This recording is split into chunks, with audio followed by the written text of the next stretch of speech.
What's up guys, it's me Jeremy. It's no secret that the Koreans have dominated the League of Legends esports scene. There's almost no world championship title that hasn't been claimed by the Koreans, and pretty much all fans are going to answer with a Korean player if you ask them who's the best at any particular role in the game. But why do Koreans dominate in League of Legends, and what can the English-speaking countries do to match them? Now, one thing that all the Koreans use to get ahead of their opponents is Overwolf, which is today's video sponsor. Overwolf has partnered with the most popular League of Legends stats and information website, op.gg, to launch a new section of their app, so that you can have access to all the information that you need available directly to you in-game with no more having to alt-tab back to the website. Use Overwolf to get valuable information on your teammates and your opponents to better understand them in real time. Maybe you can see who's on a winning streak, what the runes are, who's not playing their main role, all sorts of things, so that you know who to camp in lane or maybe to just give you an advantage both in champion select and in the game itself. They also help provide you with tips and build recommendations to make sure you're playing at the most optimum level no matter what champion you're trying out. Check them out and get the app at the link in the description below, and big thanks to Overwolf for sponsoring today's video. So to understand the differences between Korea and the rest of the world when it comes to League of Legends, it really comes back to a cultural difference at its core. A lot of people, you've probably heard about the crazy work ethic that you find in the Asian countries like Japan, but that definitely also holds true for Korea too. You know, Korean high school students, they go to school at 8 in the morning, they finish at 8 p.m., and after that, most of them still go to after-school academies. That's 12 hours of every weekday being spent in education, and that's the minimum for a lot of people. You know, these guys, they grow up just working hard nonstop.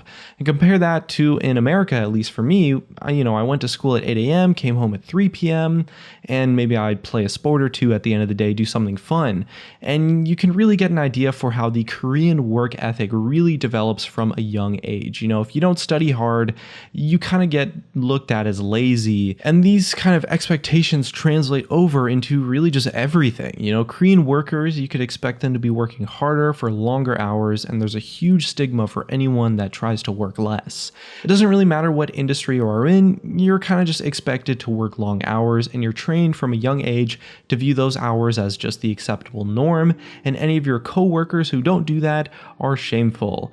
Now, this video is not about politics or anything about the culture of Korea. I'm just kind of simply stating how it is so that the viewers can get an understanding. That's definitely a conversation for a different time, one that's not really meant for this channel. So it's about, let's bring this back to gaming. So while gamers around the world generally get involved as a hobby for the purposes of escapism, in South Korea, gaming is totally different. You know, it's not a hobby, it's not something people do for fun. Gaming is viewed as a very acceptable profession.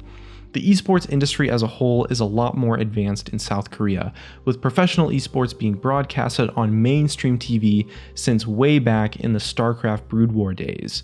Pro gamers are viewed the same way by just everyone in society, the same way that we view professional athletes, the same way we look at LeBron James. That's how Koreans see Faker. There's no question of if the media is taking the esports pros seriously. And of course, that comes with the expectation of working super hard.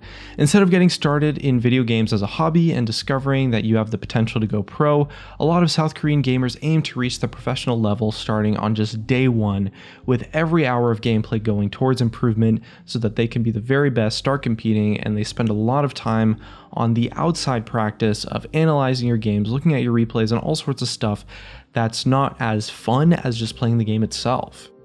With esports as a profession, there's definitely a very interesting divide between the cultural difference of Korea and the Western countries. You know, as a Western professional player, if you're a professional League of Legends player, you're doing it full time, you're on a team, you're playing in the LCS, you're still viewed in many ways as kind of just this extreme hobbyist that, oh, you're just going to go on to do something else when you're done with professional gaming in a couple years or so.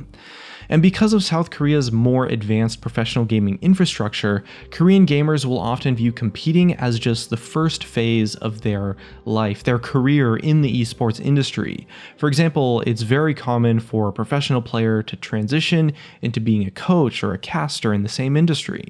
Although the work expectations are of course much higher for Koreans, they don't have the issue of constantly worrying about what they have to do after competing at the pro level. They know that because of their experience experience, because of their success, they're going to be respected, they'll be valuable in their next job moving forward. And not having that confidence amounts to a huge amount of pressure actually in Western gamers to be successful, because, if it doesn't work out, you're just totally screwed, and it often leads to heavy burnout and an early career end for a lot of pro gamers in the Western countries. And at any moment, really, your brand value could drop off and you'll be left with no future career path. You can also definitely make a case that Korean players, on average especially, are a lot more coachable and willing to work within the confines of an infrastructure of any given organization. Korean players are going to view their coaches, their analysts, as co-workers, or more realistically their boss, rather than someone who's just their friend or something like that, someone to take suggestions from, which really helps encourage, I think there's a much more professional dynamic in the coaching staff of these Korean teams.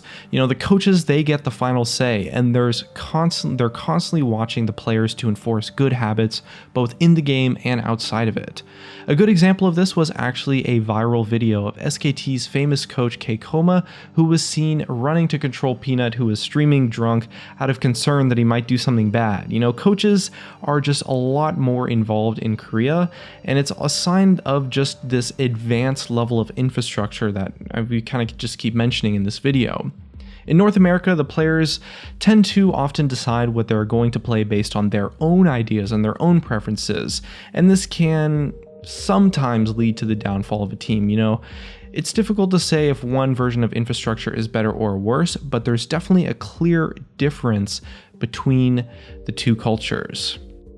The South Korean pros tend to listen and agree with their coaches a lot more often, and they practice and pick the champions that they're just told to play, no matter how boring or difficult they might find them. There really just tends to be a lack of a chain of command in the North American and European infrastructures compared to the Korean teams.